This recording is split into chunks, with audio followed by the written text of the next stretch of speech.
Good morning dear everyone. आज का class में हमारा टॉपिक है कंसेप्ट ऑफ ईएमएफ। ईएमएफ यानी कि इलेक्ट्रोमोटिव फोर्स। जैसे कि हम लोगों को पता होगा कि अगर किसी भी कंडक्टर में से करंट फ्लो होना है तो उसमें से इलेक्ट्रॉन फ्लो होना जरूरी है। पिछले क्लास में हम बताए थे कि अगर किसी भी कंडक्टर में से करंट फ्लो यानी कि इलेक्ट्रॉन का फ्लो करवाना है तो उस कंडक्टर की अक्रॉस एक कंसर्न प्रेशर अप्लाई करना पड़ता है। ये जो इलेक्ट्रॉन फ्लो होने का बात मैं कह रहा हूं, इस प्रेशर को अगर हम लोग अप्लाई नहीं करेंगे तो ये ईएमएफ फ्लो नहीं होता है और as well as current flow नहीं होता है। ईएमएफ यानी कि इलेक्ट्रोमोटिव फोर्स, नाम से ही पता चलता है कि इसका काम क्या हो सकता है। आपका मन में जरूर ये सवाल आएगा कि ये ईएमएफ होता क्या है और कहां से आता है। ईएमएफ का मतलब होता है ये जो एफ है ये ऐसा एक फोर्स है जो कि इलेक्ट्रॉन को यानी कि इलेक्ट्रिसिटी को मूवमेंट करा सकते हैं। फोर्स जो कि इलेक्ट्रॉन और इलेक्ट्रिसिटी को मूवमेंट करा सकता है, ऐसा ही फोर्स को हम लोग ईएमएफ कहते हैं। लेकिन ये आता कहां से, कैसे ये इलेक्ट्रॉन को मूवमेंट कराते हैं, आइए देखते हैं। ये जो ईएमएफ है इसको हम लोगों को डेवलप करना पड़ता है। कई सारा प्रोसेस है ईएमएफ को डेवलप करने के लिए। उसमें से जो मेन दो प्रोसेस है वो है Faraday's law of electromagnetic induction. इस प्रिंसिपल को यूज करके हम लोग ईएमएफ डेवलप कर सकते हैं। आपको बता दूं, जिधर हम लोग Faraday's law of electromagnetic induction इस प्रिंसिपल को यूज करके इलेक्ट्रोमोटिव फोर्स को जनरेट करते हैं, वो electromotive force alternating in nature होता है, यानी कि ऑल्टरनेटिंग ईएमएफ होता है। और जिधर दूसरा जो प्रोसेस है वो है फैराडेज लॉ ऑफ इलेक्ट्रोलाइसिस। जिस जगह पे हम लोग Faraday's law of electrolysis principle को यूज करते हैं, फॉलो करते हैं, उस जगह पे हम लोग जो नेचर का ईएमएफ यानी कि इलेक्ट्रिसिटी हम लोगों को मिलता है वो डायरेक्ट इलेक्ट्रिसिटी यानी कि डायरेक्ट नेचर होता है।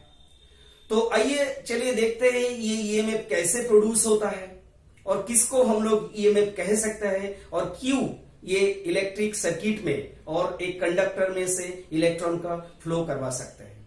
तो चलिए चलते हैं कि Faraday's law of electromagnetic induction इस प्रिंसिपल को यूज करके कैसे ईएमएफ डेवलप होता है। फैराडेज ने कहा है कि अगर आपको अल्टरनेटिंग ईएमएफ डेवलप करना है तो दो क्राइटेरिया आपको पहले फुलफिल करना पड़ेगा। एक है आपको एक मैग्नेटिक फील्ड क्रिएट करना पड़ेगा।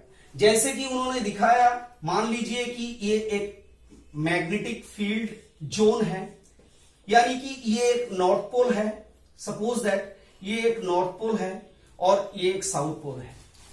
तो अगर इस दो पोल को ऐसा डिस्टेंस मेंटेन करके बिठाया जाए कि इसमें इस दोनों पोल के अंदर एक स्ट्रॉन्ग अट्रैक्शन बनी रहे और इस जगह पे इसको फिक्स करना है, तो अगर इधर फिक्स कर दोगे तो क्या होगा, ये सब हम लोग जानते हैं कि नॉर्थ पोल से साउथ पोल की और एक बहुत सारा मैग्नेटिक लाइंस ऑफ फोर्स ऐसे करके पास होता है।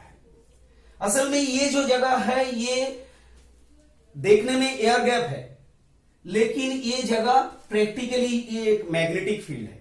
फैराडेज ने दिखाया कि अगर इस मैग्नेटिक फील्ड में आप किसी भी कंडक्टर को या कॉइल को आप प्लेस करोगे तो इधर आपको ईएमएफ मिलेगा।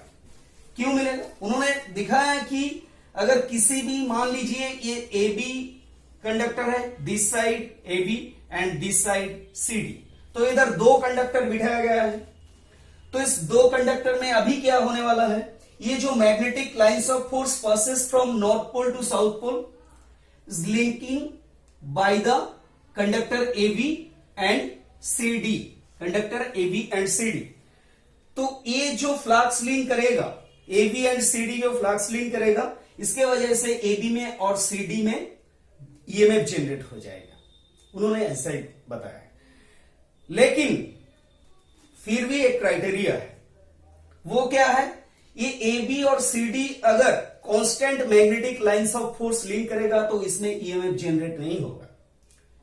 उन्होंने उनका सेकेंड लॉ में दिखाया है, Faraday's law of electromagnetic induction का सेकेंड लॉ जो है वो है induced EMF is directly proportional to D phi by D T. इसका मतलब होता है जो फ्लक्स ए बी और C D like that, A B और सी डी में जो फ्लक्स लिंक करेगा उसका एक साइमल्टेनियस रेट से चेंजेस होना पड़ेगा, यानी कि कांस्टेंट रेट में अगर फ्लक्स लिंक करेगा तो वो उसमें ईएमएफ पैदा नहीं होगा। तो इसीलिए ताकि इसमें फ्लक्स लिंकिंग का चेंजेस आ जाए, इसलिए हम लोगों को क्या करना पड़ता है, ये जो कंडक्टर है इसको रोटेट करना पड़ता है। मान लीजिए अभी इस कंडक्टर को हम क्लॉकवाइज डायरेक्शन में रोटेट कर रहे हैं, तो ये ए बी और सी डी में जो फ्लक्स लिंक करेगा वो चेंजेबल फ्लक्स लिंक करेगा, और चेंजेबल फ्लक्स लिंक करने के कारण ये ए बी में और सी डी में ईएमएफ जनरेट हो जाएगा।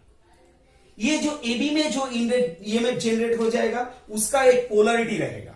मान लीजिए कि ए बी में अभी मैं बताता हूं क्यों, ए बी में प्लस ईएमएफ जनरेट हो रहा है, तो सी डी में भी एक ईएमएफ जनरेट होगा, वो नेगेटिव पोलरिटी का ईएमएफ जनरेट हो जाएगा। बल्कि ए बी में जिस वैल्यू का, जिस अमाउंट का ईएमएफ जनरेट होगा सी डी में सेम अमाउंट का ईएमएफ जनरेट होगा, बल्कि फर्क बस इतना ही है, इसमें पॉजिटिव पोलरिटी का ईएमएफ जनरेट होगा और इसमें सीडी में नेगेटिव पोलरिटी का ईएमएफ जनरेट होगा। क्यों होता है ऐसा?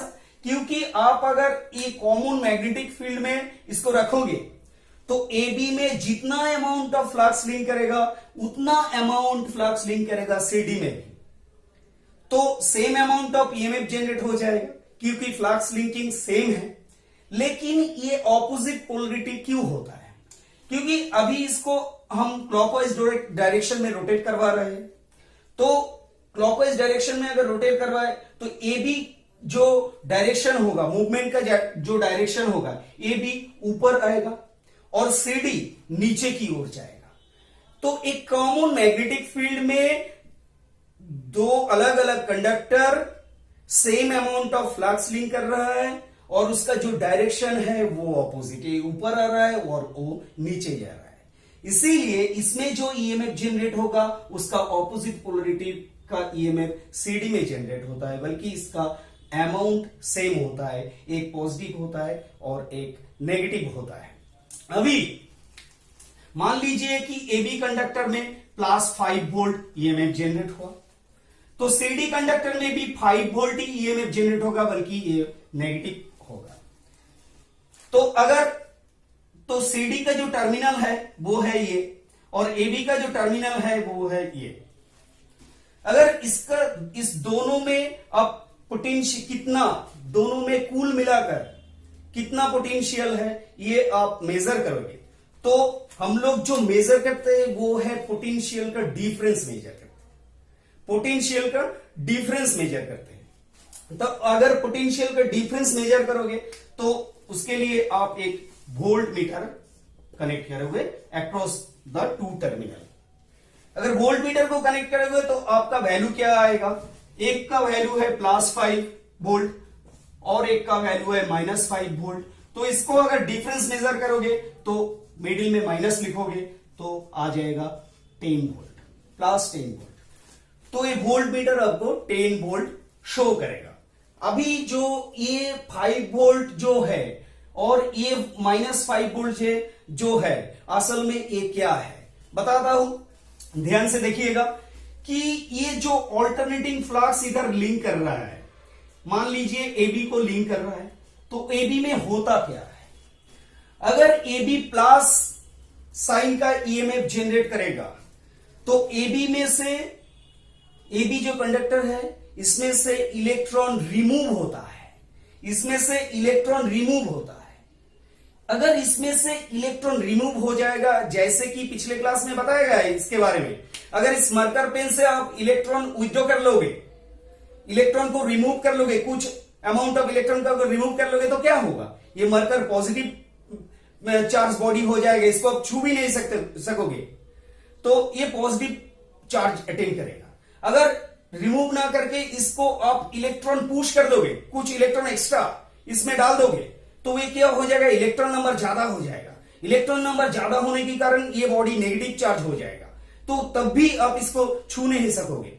तो ऐसा ही कुछ होता है कि ईएमएफ पैदा होने का मतलब ही कुछ ऐसा है, ये जो ए बी बॉडी है इसमें से इलेक्ट्रॉन रिमूव हो जाता है। इस फ्लक्स लिंक करने से AB से इलेक्ट्रॉन, मान लीजिए कि 10 electron, suppose that 10 number of electron इस बॉडी से रिमूव हो गया, तो इस बॉडी में इस 10 इलेक्ट्रॉन जाके डिपोजिट हो जाएगा। तो ये बॉडी में भी electron and proton number same ही था। अभी क्या हुआ, इस बॉडी से AB कंडक्टर में से 10 इलेक्ट्रॉन रिमूव होके इस बॉडी में डिपोजिट हो गया, तो इस बॉडी में इलेक्ट्रॉन नंबर ज्यादा हो गया। इधर 10 इलेक्ट्रॉन देख रहे हैं हम लोग, 10 इलेक्ट्रॉन ज्यादा हो गए, तो 10 इलेक्ट्रॉन का जो चार्ज है वो चार्ज CD बॉडी में अटेंड कर जाएगा। तो इलेक्ट्रॉन का चार्ज माइनस होने के कारण, नेगेटिव होने के कारण, ये CD बॉडी में अभी 10 इलेक्ट्रॉन एक्सेस है, इसलिए एक नेगेटिव बॉडी कहलाएगा। और AB में इलेक्ट्रॉन कम होने के कारण, क्योंकि विथड्रॉ हो रहा है, कम होने के कारण ये प्रोटॉन नंबर ज्यादा हो जाता है। प्रोटॉन नंबर ज्यादा होने के कारण ये बॉडी पॉजिटिव चार्ज हो जाता है। तो ईएमएफ जो पैदा होता है, बल्कि ये और कुछ नहीं, चार्ज का डिफरेंस आ जाता है, डिफरेंट चार्जिंग बॉडी हो जाता है। एक कॉइल में 2 कंडक्टर रहता है, और 2 कंडक्टर अगर अलग अलग चार्ज अटेंड करेगा तो वो 2 कंडक्टर में चार्ज का डिफरेंस जो आ जाएगा, चार्ज का डिफरेंस, जितना चार्ज का डिफरेंस आ जाएगा उतना ही चार्ज को हम लोग पोटेंशियल डिफरेंस कहेंगे। जितना डिफरेंस आ जाएगा, तो पोटेंशियल डिफरेंस यानी कि ईएमएफ, वोल्टेज, बल्कि और कुछ नहीं, ये जो अलग अलग बॉडी है इसके अंदर चार्ज का डिफरेंस हो जाता है। एक बॉडी में इलेक्ट्रॉन का एक्सेस आ जाता है, वो नेगेटिव चार्ज हो जाता है, और एक बॉडी में से इलेक्ट्रॉन रिमूव हो जाता है, वो पॉजिटिव चार्ज अटेंड करता है। तो अभी जितना देर तक ये 2 बॉडी का जो टर्मिनल है, ये टर्मिनल जितना देर तक ओपन रहेगा, ये टर्मिनल जितना देर तक ओपन रहेगा, उतना ही देर तक इधर नेगेटिव चार्ज रह जाएगा और इधर पॉजिटिव चार्ज रह जाएगा। अगर आप इस दोनों बॉडी को अगर एक लोड के थ्रू कनेक्ट करोगे, दोनों टर्मिनल को लोड के थ्रू कनेक्ट करोगे, तो क्या होगा, तो अभी ये जो इलेक्ट्रॉन इसमें एक्सेस है, ये इलेक्ट्रॉन थ्रू द लोड इस टर्मिनल को शेयर करेगा, क्योंकि इधर डिफरेंस है, इधर डेफिसिट है। डेफिसिट होने के कारण इधर एक्सेस है, वो इलेक्ट्रॉन को शेयर करेगा। क्योंकि इलेक्ट्रॉन की एंगल से देखा जाए तो इधर हायर नंबर ऑफ इलेक्ट्रॉन और इधर लोअर नंबर ऑफ इलेक्ट्रॉन, इसीलिए इस इलेक्ट्रॉन को इधर शेयर करेगा। तब तक इस इलेक्ट्रॉन फ्लो चलता रहेगा जब तक इस दोनों टर्मिनल को का इलेक्ट्रॉन इक्वल ना हो जाए।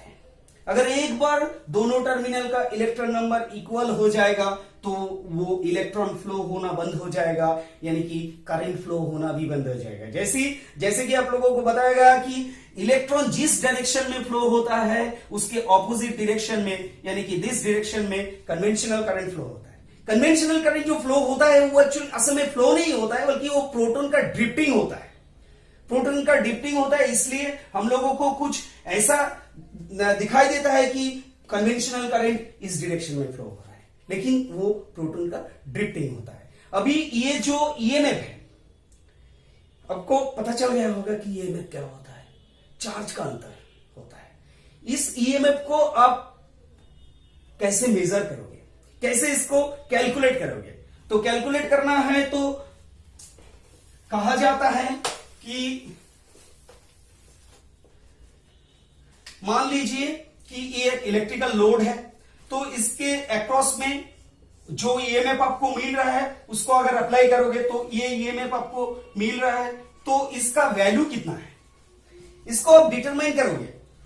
तो कुछ ऐसा है, इसमें से चार्ज फ्लो होगा, इलेक्ट्रॉन को फ्लो होगा, यानी कि चार्ज फ्लो इस डायरेक्शन में करंट फ्लो होता है, इस डायरेक्शन में इलेक्ट्रॉन का फ्लो होता है, इलेक्ट्रॉन का फ्लो होता है। तो अभी इसमें से करंट फ्लो होगा तो इधर एक वर्क डन होता है, वर्क डन यानी कि एनर्जी कंज्यूम होता है, एनर्जी कंज्यूम होता है।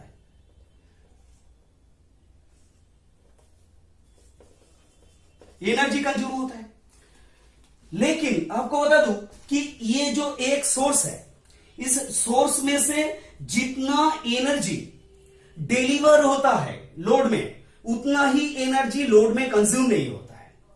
तो ईएमएफ का जो कैलकुलेशन है वो कुछ ऐसा है। ईएमएफ इक्वल्स टू कहा जाता है कि एनर्जी डिलीवर्ड, एनर्जी ध्यान दीजिएगा, energy delivered by the source, energy delivered by the source by per coulomb of charge. Energy यानी कि एक कूलम चार्ज फ्लो होने के कारण जितना एनर्जी इस सोर्स में से डिलीवर हो रहा है, एक कूलम चार्ज फ्लो होने के कारण जितना एनर्जी इस सोर्स में से डिलीवर हो रहा है उसको कहा जाता है ईएमएफ। तो अभी पोटेंशियल डिफरेंस क्या है, यानी कि वोल्टेज क्या है, उसके बारे में अगर जान लोगे तो आपको यह भी इजी हो जाएगा। पोटेंशियल डिफरेंस यानी कि वोल्टेज, वोल्टेज होता है एनर्जी यूटिलाइज्ड। यू का मतलब होता है energy utilised by the appliance, by the appliance per coulomb charge, per coulomb charge यानी कि पर कूलम चार्ज फ्लो होने के कारण जितना एनर्जी डिलीवर हो रहा है उतना एनर्जी को अगर चार्ज से डिवाइड करोगे तो जो वैल्यू मिलेगा उसको हम ईएमएफ कहेंगे। और वोल्टेज और पोटेंशियल डिफरेंस किसको कहेंगे? एक कूलम चार्ज डिलीवर होने के कारण जितना एनर्जी अप्लायंस में यूटिलाइज हो रहा है, इस एनर्जी को अगर हम उसी चार्ज के द्वारा डिवाइड करेंगे तो हमको पोटेंशियल डिफरेंस यानी कि वोल्टेज मिलता है। मान लीजिए कि एक कूलम चार्ज डिलीवर होने के कारण, एक कूलम चार्ज डिलीवर होने के कारण एनर्जी डिलीवर हो रहा है, एनर्जी डिलीवर हो रहा है 4 जूल, 4 जूल एनर्जी डिलीवर हो रहा है 4 जूल बाय एक कूलम, यानी कि आपको EMF equals to 4 volt. 1 coulomb charge deliver होने के कारण 4 जूल एनर्जी डिलीवर हो रहा है, 4 जूल एनर्जी डिलीवर हो रहा है, इसका मतलब ईएमएफ है 4 वोल्ट। और इस 1 कूलम चार्ज डिलीवर होने के कारण आपको जो एनर्जी यूटिलाइज हो रहा है वो है 2 joule. Suppose that 2 joule utilise जो हो रहा है वो है 2 जूल, यानी कि आपका जो वोल्टेज है वो हो जाएगा 2 वोल्ट। पोटेंशियल डिफरेंस जो है वो है 2 वोल्ट। तो बाकी का 2 वोल्ट किधर गया? अभी बाकी का 2 वोल्ट जो है वो सोर्स का जो इंटरनल रेजिस्टेंस है, यानी कि ईएमएफ जो है इसका भी एक इंटरनल रेजिस्टेंस होता है, ये एक डिवाइस है। तो इसका जो इंटरनल रेजिस्टेंस है, इस इंटरनल रेजिस्टेंस के कारण इसमें ड्रॉप हो गया है। बस इतना ही नहीं, बाकी के 2 जूल जो एनर्जी है, जो 4 जूल एनर्जी डिलीवर हुआ था लेकिन लोड की द्वारा, अप्लायंस के द्वारा 2 जूल एनर्जी यूटिलाइज हुआ, बाकी के 2 जूल किधर गया? बाकी का 2 जूल इस डिवाइस में ईएमएफ और सोर्स में कंज्यूम हो गया। तो बस इतना ही ईएमएफ और पोटेंशियल डिफरेंस का अंतर है कि ईएमएफ है energy deliver by the source per coulomb energy, per coulomb charge, और वोल्टेज जो है energy utilise by the appliance per coulomb of charge. बस इतना ही है।